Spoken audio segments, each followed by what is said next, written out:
Maybe it's not the city. Maybe it's not the city. Maybe it's not the city. Maybe it's not the woman or the drugs. Maybe it's not the city. Maybe it's not the city. Maybe it's not the city. Maybe it's not the woman or the drugs.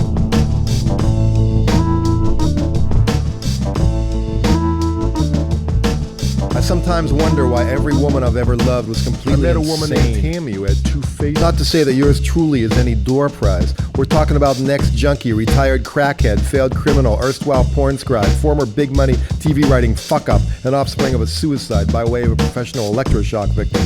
Call me a freak magnet. In the barroom light, amazingly, Tami did bear an alarming resemblance to young FF. It's just that at the wrong angle, she didn't look like Farrah at all. Sure, her mouth was Farrah's, maybe even her eyes, but everything around and in between was some kind of wasted landscape, a topography of scarred, pitted flesh which, when made up just so, could actually resemble Farrah, but only Farrah after an accident. Farrah after she'd gone through a plate glass window, fallen from a terrace, nosedived into a kidney-shaped pool from which all water had been drained. Maybe it's not the city. Maybe it's not the city. Maybe it's not the city. Maybe it's not the woman or the drugs. Maybe it's not the city. Maybe it's not the city. Maybe it's not the city. Maybe it's not the woman or the drugs.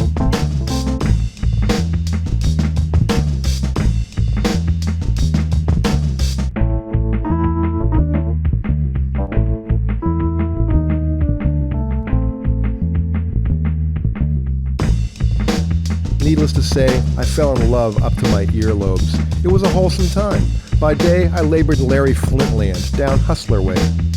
My job, for the most part, involved writing sight gags for vagina-shaped squash and rutabaga mailed in from the Dakotas, home, apparently, to a variety of genitally evocative vegetation, while Tami, God love her, danced topless on tabletops at a strip joint near LAX. Her patrons were middle management aerospace execs, family men who just want a little break from the meat and potatoes.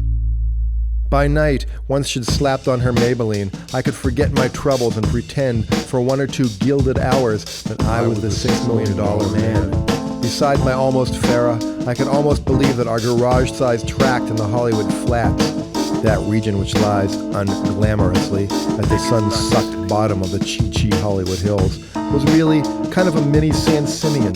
In the right light, at just the right angle, I could actually convince myself I'd hit the celeb sex jackpot and nailed down the American dream.